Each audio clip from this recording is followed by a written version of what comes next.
Assalamualaikum warahmatullahi wabarakatuh. Selamat pagi anak-anak kelas 7 SMP Plus Ar-Rahman. Bagaimana kabarnya? Hari ini kita akan belajar tentang pengklasifikasian makhluk hidup atau klasifikasi makhluk hidup. Tujuan pembelajaran hari ini ada 4. Yang pertama, kalian dapat mengidentifikasi dasar-dasar yang dapat digunakan dalam pengklasifikasian. Yang kedua, kalian dapat melakukan klasifikasi secara dikotomi. Yang ketiga, kalian dapat mengidentifikasi pola persamaan dan perbedaan dalam suatu kelompok hasil klasifikasi berdasarkan takson. Yang keempat, kalian bisa membuat kunci determinasi berdasarkan hasil klasifikasi dikotomi. Manfaat dari klasifikasi makhluk hidup itu ada 3. Yang pertama, memudahkan untuk mengenal makhluk hidup. Yang kedua, memudahkan kalian untuk mempelajari makhluk hidup itu. Yang ketiga, mengetahui adanya hubungan kekerabatan antar makhluk hidup. Jika kalian ingin mengelompokkan tumbuhan, ciri-ciri yang perlu diperhatikan adalah pertama, perawakan tumbuhan. Misalnya tegak seperti pisang, kelapa, mangga, durian, rambutan. Menjalar seperti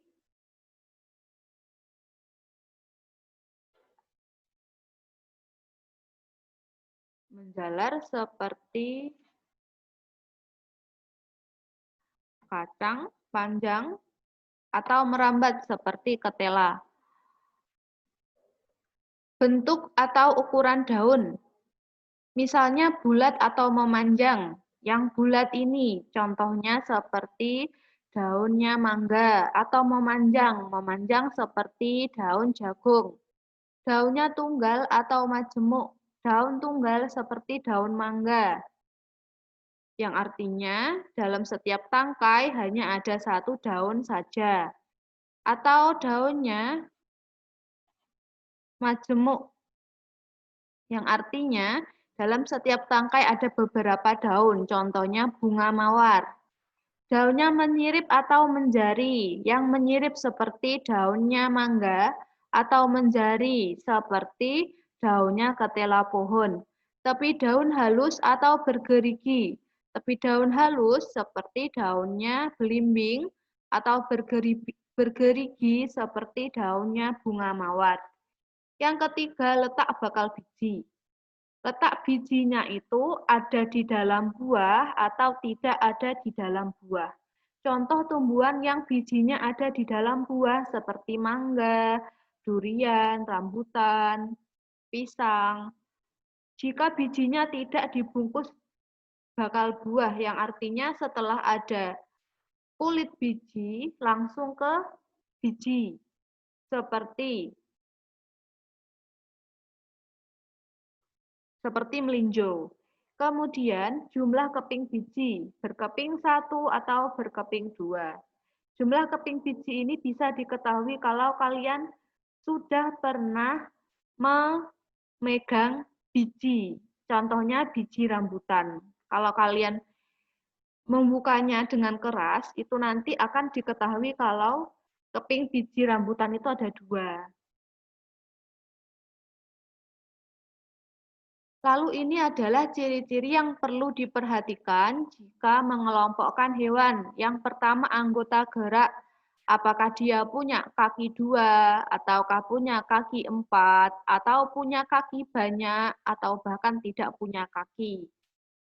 Yang kedua adalah alat pernapasan. Apakah dia pakai paru-paru, insang, kemudian pundi-pundi udara, atau kulit. Yang ketiga adalah kerangka. Kerangkanya di dalam tubuh atau di luar tubuh. Maksudnya kalau di luar itu Kalau kalian memegangnya langsung terasa keras. Contohnya kecoa, nyamuk, kemudian belalang. Kalau kerangkanya di dalam tubuh, contoh kerangka di dalam tubuh seperti kucing. Jadi kalau kalian meraba hewan itu, maka yang pertama kalian dapatkan adalah kulitnya. Jadi agak lembek-lembek. Kemudian tulang belakang. Punya tulang belakang atau tidak? Yang tidak punya tulang belakang itu seperti cacing. Kemudian yang punya tulang belakang itu seperti harimau, macan, singa, kucing, ayam. Jenis makanan, apakah dia makan tumbuhan saja ataukah makan hewan saja ataukah makan dua-duanya? Permukaan atau penutup tubuh, apakah ditutupi oleh kulit ataukah tidak ditutupi oleh kulit? Tingkatan klasifikasi atau takson. Jadi untuk memudahkan kita mempelajari makhluk hidup, harus ada tingkatan takson atau pembagian makhluk hidup.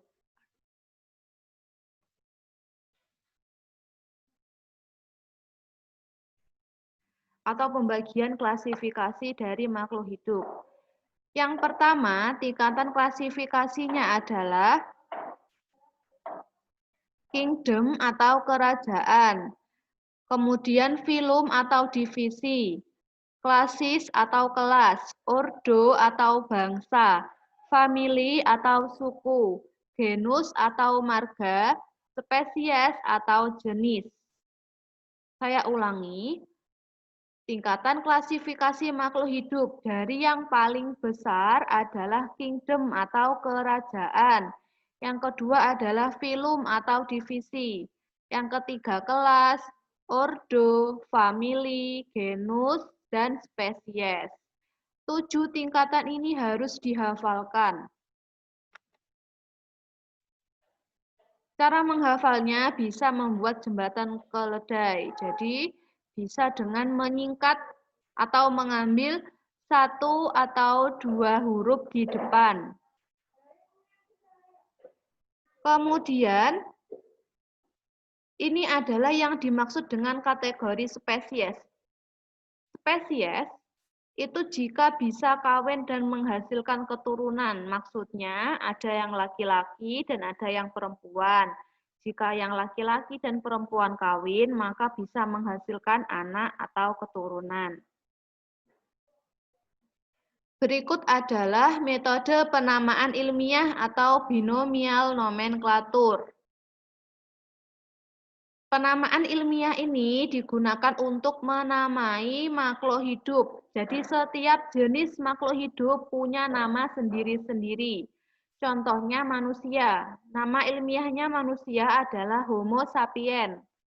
Kemudian contohnya lagi nama kucing. Kucing punya nama yaitu Felix Chatus dan sebagainya. Metode yang pertama adalah untuk menuliskan nama spesies atau jenis. Spesies ini terdiri dari dua kata. Jadi nama spesies terdiri dari dua kata. Yang pertama, kemudian dalam bahasa Latin, jadi tidak bahasa Inggris atau tidak juga bahasa Indonesia. Kata pertama menunjukkan nama genus dan kata kedua merupakan penunjuk spesies. Cara penulisan kata pertama diawali dengan huruf besar, sedangkan nama penunjuk spesies dengan huruf kecil. Jika ditulis dengan cetak tegak, maka harus digarisbawahi, terpisah antar kata. Maksudnya, jika ditulis pakai tangan, harus dicetak tegak dengan digarisbawahi, dipisah antar kata, tidak boleh digabung. Jika ditulis dengan komputer atau diketik, harus dengan cetak miring, tidak digarisbawahi dan terpisah antar kata. Contohnya, padi. Padi nama ilmiahnya Oryza sativa. Oryza adalah nama genus. Sativa adalah penunjuk spesies. Ditulis dengan miring seperti ini, dengan O-nya besar, S-nya kecil. Atau bisa juga ditulis Oryza sativa, tapi dengan cetak tegak dan digarisbawahi. Begitu juga dengan jagung. Nama ilmiah jagung adalah Zeamais. Zeamais harus ditulis miring jika dicetak atau jika diketik menggunakan komputer atau HP. Dengan Z-nya besar dan M-nya kecil. Zea adalah nama genus, mais adalah nama spesiesnya jagung. Sekarang kita ke kunci determinasi. Kunci determinasi adalah daftar ciri-ciri organisme yang dipergunakan dalam mengklasifikasikan organisme. Nama lainnya adalah kunci dikotom karena selalu berpasangan. Jadi kunci determinasi itu terdiri dari angka-angka 1, 2, 3, 4, 5. Tapi selalu berpasangan yang artinya 1 ada A, 1 ada B, 2A, 2B, 3A, 3B, begitu. Apa sih isinya kunci determinasi? Ini adalah contoh isi kunci determinasi. Yang sebelah sini adalah hewan, yang sebelah sini adalah tumbuhan. Kunci determinasi berisi ciri-cirinya makhluk hidup. Misalnya, kalau hewan, apakah dia itu punya kulit atau tidak punya kulit? Apakah dia punya tulang atau tidak punya tulang? Apakah hidupnya di air tawar? Apakah hidupnya di air laut? Apakah dia punya kaki 4? Apakah dia punya kaki 2? Itu adalah contoh isi dari kunci determinasi. Sekarang kita mencari kunci determinasi dari beberapa tumbuhan. Di soal ada 1 sampai 8. Dan kunci determinasi itu berpasangan, jadi ada 1A, 1B, 2A, 2B, begitu maksudnya, berpasangan. Kemudian, soalnya adalah, buatlah kunci determinasinya lumut daun. Kalau ada soal seperti ini, kamu langsung cari lumut daun itu nomor apa? Nomor mana? Lumut daun kan ini. Kita lurus, kita tarik garis lurus, ada di angka 2A. Berarti nanti mentoknya atau berhentinya harus di 2A. Tidak boleh ke angka 3 atau ke angka 4 dan seterusnya. Hanya sampai angka 2A. Kemudian kita baca dari nomor 1. Lumut daun itu punya batang sejati. Berarti 1B. 1B. 1B terusannya adalah ke angka 2. Kalau kita tarik garis lurus, ada angka 2 di sebelah kanan. Berarti nanti setelah 1B kamu harus ke angka 2. Kemudian yang ada tulisannya lumut daun itu 2A. Berarti setelah 1B langsung ke 2A. Dapatlah kita kunci determinasi dari lumut daun, yaitu 1B, 2A. Kemudian jagung. Jagung ada di angka 7B. 7B. Jadi nanti tidak boleh sampai ke angka 8. Kalau sampai ke angka 8 berarti nanti kamu salah. Kemudian kita runut di nomor 1 dulu. Jagung itu punya batang sejati, berarti jagung pakai angka 1B. 1B kita tarik garis lurus harus ke angka 2. Angka 2, 2A sudah dipakai lumut daun, berarti kita memakai angka 2B. Pada batang terdapat jaringan pembuluh. Setelah itu kita tarik garis lurus, angka 3. Angka 3 kita lihat, apakah jagung punya bunga? Ternyata jagung punya bunga, berarti kita ke angka 3B. 3B kita tarik garis lurus ke angka 4. Angka 4, apakah jagung punya bintil kuning? Jagung tidak punya bintil kuning. Maka kita langsung ke angka 4B. Pada daun tidak ditemukan adanya bintik kuning atau coklat. Kemudian kita lurus ke angka 5. 5 yang A langsung ada jawabannya dan bukan jagung, maka kita pakai 5B. Tumbuhannya dengan bunga sejati dan tidak mempunyai organ berbentuk kerucut pada ujung atau ketiak daunnya. Kita tarik garis lurus ke angka 6.